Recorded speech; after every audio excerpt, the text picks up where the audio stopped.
আজ মালদার মাটি থেকে আসল পরিবর্তনের ডাক দিলেন প্রধানমন্ত্রী নরেন্দ্র মোদী এবং তিনি বললেন যে পশ্চিমবঙ্গে আসল পরিবর্তনের জন্য মানুষের আস্থা দেখতে পাচ্ছি। বিকশিত ভারতের জন্য পূর্ব ভারতের উন্নয়ন জরুরি।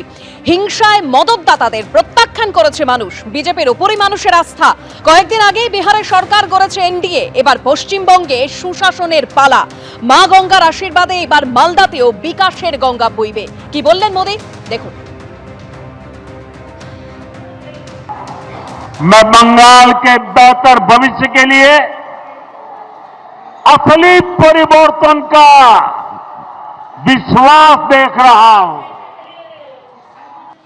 बिहार चुनाव की जीत के बाद ही कह दिया था, मां गंगा के आशीर्वाद से अब बंगाल में भी विकास की गंगा बहेगी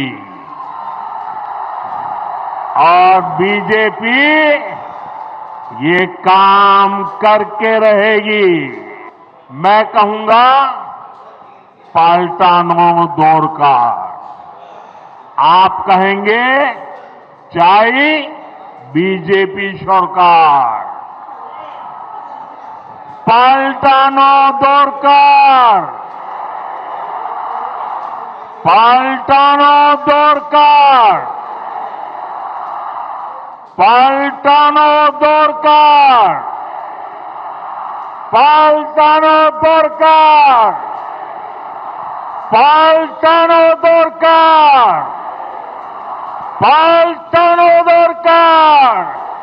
আমাদের সঙ্গে এই মুহূর্তে টেলিফোন লাইনে রয়েছেন তৃণমূল কংগ্রেস মুখপাত্র অরূপ চক্রবর্তী। অরূপদা, আপনি শুনলেন নরেন্দ্র মোদী তিনি আসল পরিবর্তনের ডাক দিয়ে বলছেন যে হিংসায় মদতদাতাদের মানুষ প্রত্যাখ্যান করেছে আর মা গঙ্গার আশীর্বাদে এবার মালদাতেও বিকাশের গঙ্গা বইবে বিজেপির হাত ধরে। রাজ্যে কেন্দ্রীয় সরকার এমন বিকাশের গঙ্গা বইয়েছে যে গোটা ভারতবর্ষের মানুষকে 400 টাকার রান্নার গ্যাস 1000 টাকায় কিনতে হচ্ছে, পেট্রোল ডিজেল ডাবল দামে কিনতে হচ্ছে। এমন বিকাশের গঙ্গা বইয়েছে যে বাংলা ভাষায় যেখানেই মানুষ কথা বলছে সেখানেই বাংলাদেশি বলে তাদেরকে পেটানো হচ্ছে, বাংলাদেশে পাঠানো হচ্ছে, জেলে পোড়া হচ্ছে। বাংলার মানুষের ওপর এমন বিকাশ বইয়েছে যে বাংলার 100 দিনের কাজের টাকা সুপ্রিম কোর্ট ঘাড় ধাক্কা দেওয়ার পরও তারপরে 52,000 কোটি টাকা মেরে দিয়ে বসে রয়েছেন নরেন্দ্র মোদীর সরকার। এমন বিকাশ করেছেন যে বাংলার মানুষ এই শীতে আবার সে ছাদ না থাকায় মাথার উপর হিং করে কষ্ট পাচ্ছে, তবুও ওনারা বাংলার মানুষকে টাইট দিচ্ছেন। তো বাংলার মানুষ এই টাইট দেওয়ার বিকাশ চায় না। বাংলার মানুষ জানে 365 দিন সুখ দুঃখের সাথীর নাম মমতা বন্দ্যোপাধ্যায়।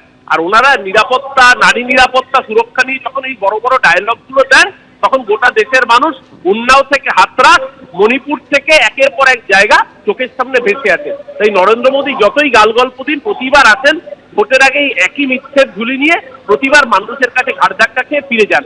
2021-এ বলেছিলেন আপকি বার 200 পার, বাংলার মানুষ মমতা দিকেই 200 পার করেছিল। 2024-এ বলেছিলেন ইসবার 30 পার, বাংলার মানুষ মমতা দিকেই 30টা আসনে জয়যুক্ত করেছিল। 29টা আসনে প্রায় বাংলার মানুষ মমতা দিকে জয়যুক্ত করেছিল। আর এবার যখন উনি বলছেন এবার বিকশিত ভারতের স্বপ্নে পশ্চিমবঙ্গে বিজেপির সরকার হবে, তখন আমরা নিশ্চিত যে ইতিমধ্যেই পশ্চিমবঙ্গে বাংলার মানুষের মনস্থির হয়ে গিয়েছে যে মমতা বন্দ্যোপাধ্যায়ের নেতৃত্বে, অভিষেকের সেনাপতিত্বে চতুর্থবারের মতো মামাটি মানুষের সরকার তৈরি হবে।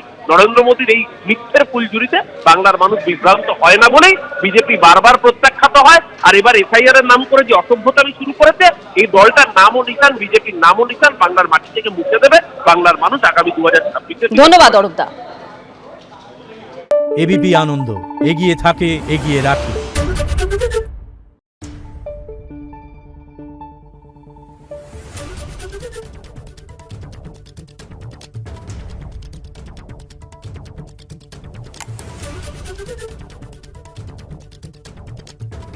Thank you.